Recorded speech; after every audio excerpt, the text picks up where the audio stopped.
जय महाराष्ट्र, जय शिवराज, जय शंभूराजे। मी विजय बनसोडे तुमच्या सगळ्यांचं पुन्हा एकदा स्वागत करतो माझ्या चॅनलमध्ये।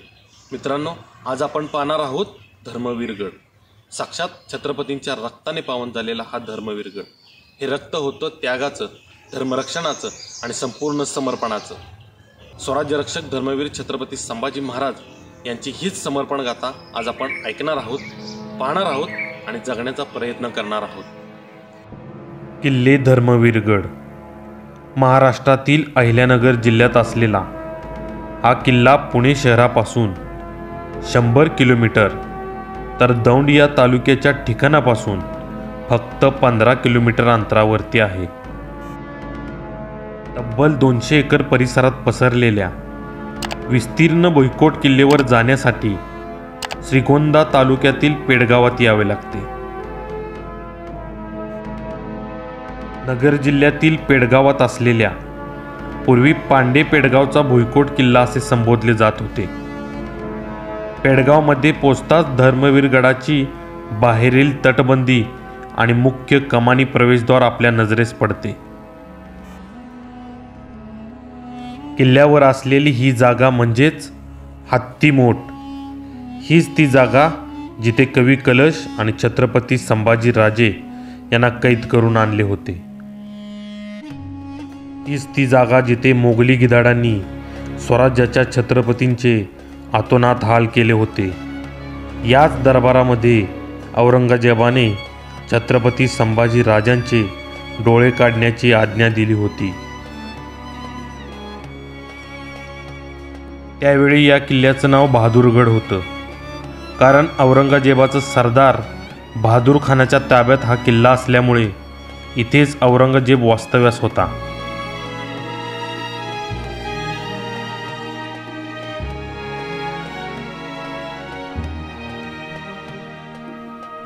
या किल्ल्यांच्या आजूबाजूला चारी बाजूनी जवळपास 20 ते 25 किलोमीटर अंतरावर कोणताही किल्ला, डोंगर अथवा टेकडी नाही। त्यामुळे शंभूराजांना कैद केल्यानंतर औरंगजेबाने संरक्षणाच्या दृष्टीने या किल्ल्याची निवड केली असावी, कारण डोंगरदऱ्यांच्या प्रदेशात गनिमी कावा करून मावळे आपल्या सैन्याला झोडपून काढतील, शंभूराजांना सोडवून नेतील, म्हणूनच औरंगजेबाने सपाट प्रदेशावर वसलेल्या या किल्ल्यांची निवड केली असावी। किल्ल्याच्या मागच्या बाजूस दिसतो भीमा आणि सरस्वती या 2 नद्यांचा संगम। महाराष्ट्रातील गौरवशाली इतिहासातील सर्वात दुर्दैवी आणि काळा दिवस म्हणजेच 1 फेब्रुवारी 1689 संगमेश्वरात मुकरब खानाने शंभूराजांना कैद केले।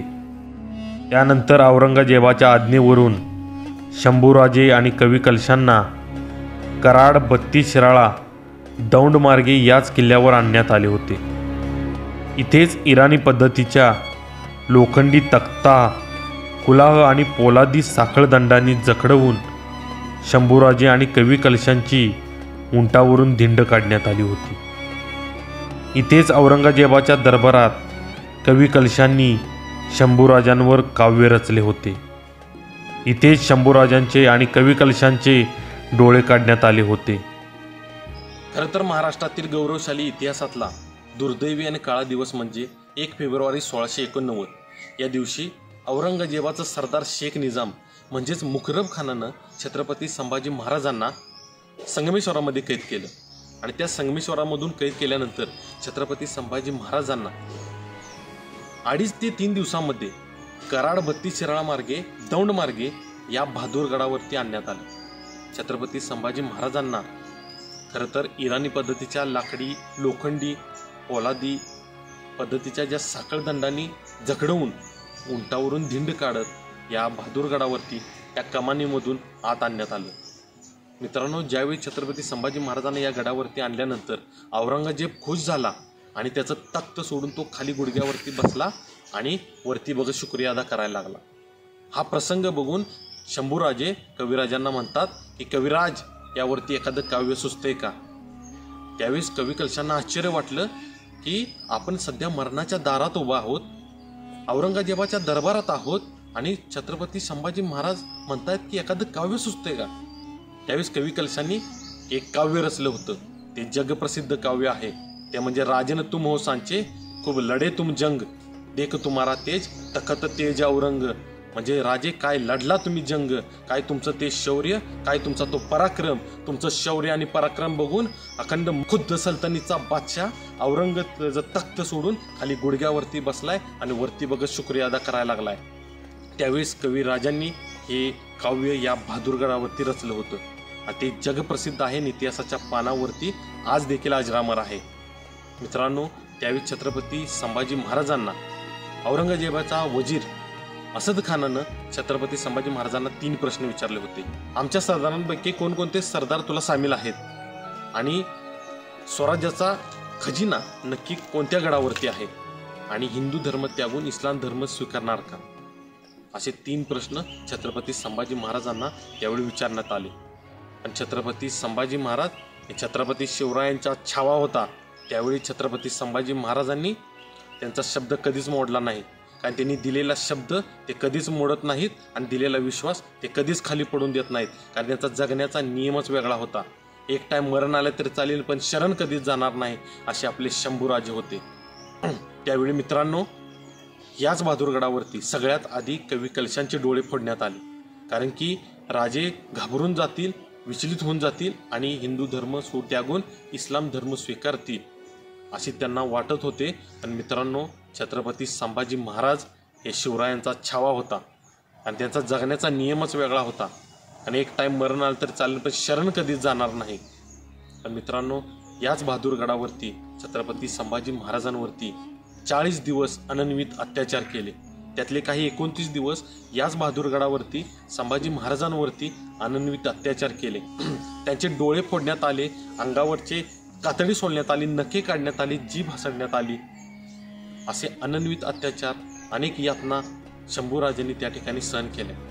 मित्रांनो, या बहादूरगडावरती शंभूराजांना आणण्याचं नक्की कारण काय होतं, तर मित्रांनो, हा किल्ला तसा बहादूर खानाकडे होता आणि औरंगजेब या बहादूर किल्ल्यावरती वास्तव्यास होता.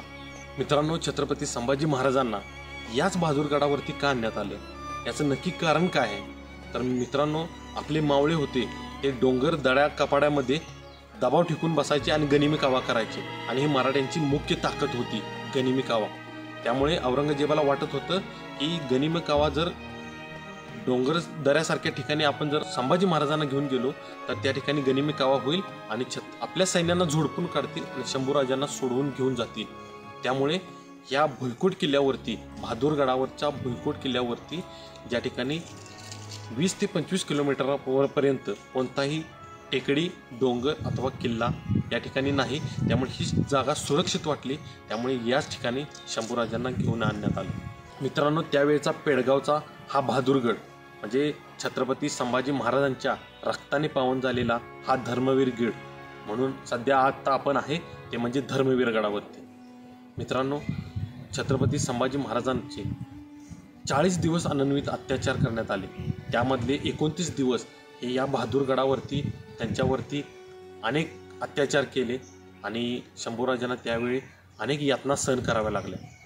मित्रांनो, त्यांचे नखे काढण्यात आले, डोळे फोडण्यात आलेत, कातडी सोलण्यात आलेत, अनेक अत्याचार त्यांच्यावरती करण्यात आले. या गडावरती 29 दिवस अनन्वित अत्याचार केल्यानंतर छत्रपती शंभूराजांना वडूतुळापूर, पुणे जिल्ह्यातल्या वडूतुळापुरात त्या ठिकाणी हलवण्यात आलं, त्या ठिकाणी औरंगजेबाची छावणी होती. आणि त्या ठिकाणी नक्की काय घडलं हे आपण पुढच्या प्रवासामध्ये बघणार आहोतच. पण मित्रांनो, छत्रपती संभाजी महाराजांना या बहादूरगडावरती शेवटचा सोडवण्याचा प्रयत्न 2 बलाढ्य जिगरबाज मावळ्यांनी केला. रायप्पा महार आणि देवप्पा महार या 2 बलाढ्य जिगरबाज मावळ्यांनी या ठिकाणी छत्रपती शंभूराजांना शेवटचा सोडवण्याचा प्रयत्न केला. याच 5 लाखी फौजीमध्ये हे 2 बहादूर या ठिकाणी शंभूराजांना सोडवण्यासाठी आले होते. ते नक्की काय घडलं पुढं आणि काय सोडवण्याचा प्रयत्न कसा होता तो आपण पुढच्या व्हिडिओमध्ये बघणार आहोत, तर बघायला विसरू नका. मित्रांनो, याच धर्मवीरगड परिसरामधील जे काही वैशिष्ट्यपूर्ण अवशेष आहेत तर ते आपण बघणार आहोत. हमामखाना आहे, राणी महल आहे, भीमा नदीचं पात्र आहे आणि अनेक वैशिष्ट्यपूर्ण असं बांधकाम आहेत, मंदिरं आहेत, अतिशय सुंदर अशी मंदिरं देखील आहेत. या ठिकाणी या परिसरामधला सगळा भाग आपण बघणार आहोत. तर चला बघूया. छत्रपती शंभूराजे इतिहासातील एकमेव राजा आहे. यांचं संपूर्ण आयुष्य संघर्ष आणि यातनांनी भरलेलं आहे. कधीही आपल्या आईला डोळे भरून पाहू शकले नाही. काही उमजायच्या आधीच मायेची सावली हरवली. बापाच्या प्रेमाला हा राजा पदोपदी आसुसला होता. भावनांनी काटोकाट भरलेलं व्यक्तिमत्व, यातनांच्या आगीत हा राजा क्षणोक्षणी होरपळत होता. औरंग्याच्या यातना या सगळ्यांपुढे काहीच नव्हत्या. राजे, तुमचा त्याग आणि बलिदान कायम धगधगता ठेवू. जय शंभूराजे.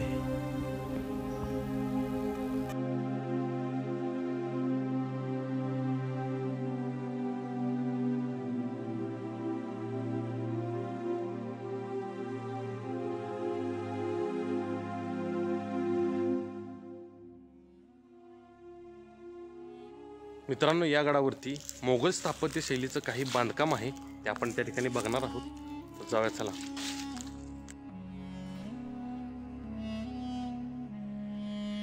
हे आहे राणी महाल. खरं तर या किल्ल्यावरती मोगल स्थापत्य शैलीचं उदाहरण असलेली ही बांधकाम आपल्याला आजही पाहायला मिळतात.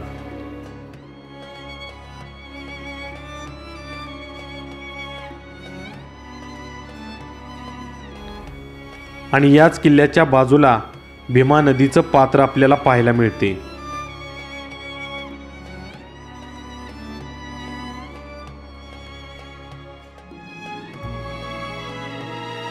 आणि या भीमा नदीचं पात्र 12 महिने कधीच आटत नाही. म्हणून अशा ठिकाणी भुईकोट किल्ल्यांची निर्मिती केली जाते.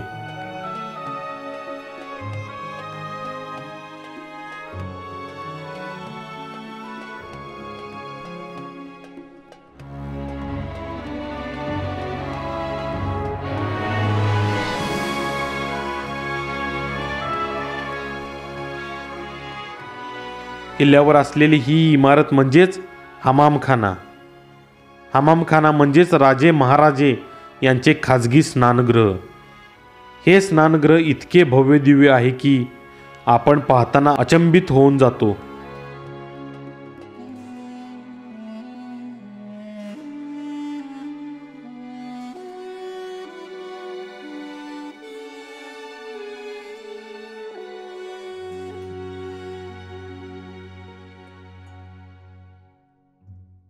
या स्नानगृहाच्या मागील बाजूस भीमा नदी वाहते.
मित्रांनो, आपण धर्मवीर गडावरील परिसरामध्ये आलेलो आहे आणि या ठिकाणी मंदिर आहेत. तर खूप सुंदर असं बांधकाम या ठिकाणी या मंदिरांचं आहे. तर या मंदिरांना किती इतिहास प्राचीन असेल हे आपल्या लक्षात येतं. तर हे मंदिर बघू शकता तुम्ही, अतिशय खूप सुंदर आणि देखणं बांधकाम या ठिकाणी आहे. तर किती वैभवशाली असेल हे या ठिकाणी आल्यानंतर आपल्याला बघता येते. तर आपण मंदिर आहेत ते बघणार आहोत. तर 2 मंदिरं आहेत आणि दोन्ही पडझर अवस्थेमध्ये आहेत. तरी याचं बांधकाम आणि कोरीव काम अतिशय सुंदर आणि देखणं आहे. तर हे बघितल्यानंतर लक्षात येतं की अजूनही वैभवशालीमध्ये उभं आहे. तर खूपच सुंदर असे हे मंदिर मल्लिकार्जुन आणि रामेश्वर अशी 2 मंदिरं आहेत.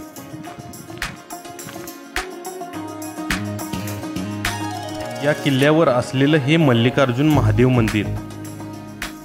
या सगळ्या मंदिराचं वैशिष्ट्य म्हणजे हे बांधकाम करताना कुठेही सिमेंटचा अथवा चुन्याचा वापर केलेला नाही.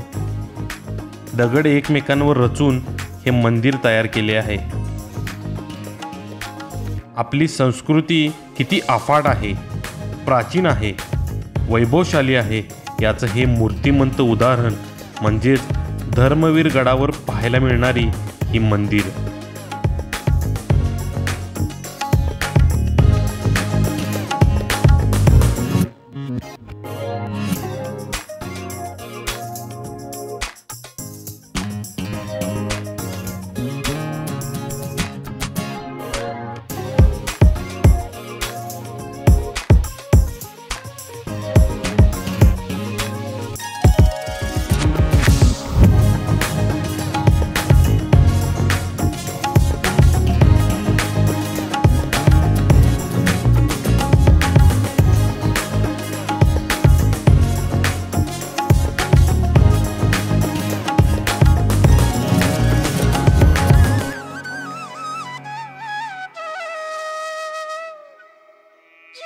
किल्ल्यावर असलेलं हे यादव कालखंडातलं 700 वर्षापूर्वीचं रामेश्वर मंदिर. भगवान शंकरांचं हे प्राचीन मंदिर हे पूर्णतः दगडामध्ये बांधण्यात आलं आहे. मंदिरातील आकर्षक कोरीव कामासोबतच भगवान शंकराच्या पिंडीचे देखील इथंच आपल्याला दर्शन होते.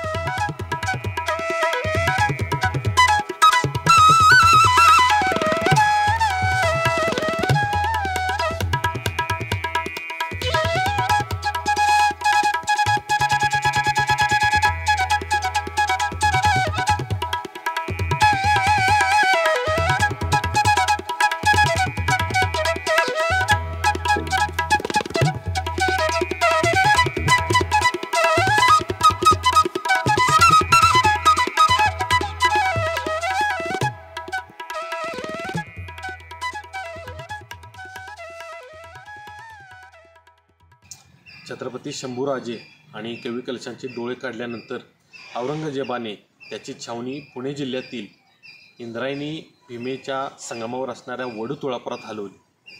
आणि मित्रांनो, त्या ठिकाणी छत्रपती शंभूराजांवरती अनन्वित अत्याचार करून शंभूराजांना स्वराज्यासाठी स्वतःचे प्राण त्यागावे लागले. मित्रांनो, आपला हा प्रवास संगमेश्वरापासून आपण ज्या ठिकाणी छत्रपती शंभूराजांना कैद केले त्या ठिकाणी आजचा आपला हा छत्रपती शंभूराजांच्या रक्ताने पावन झालेला हा धर्मवीर गड, इथून आपण वडूतुळापूर या ठिकाणी आपला प्रवास असणार आहे. मित्रांनो, भेटूया आपल्या पुढच्या वडूतुळापूर या प्रवासामध्ये.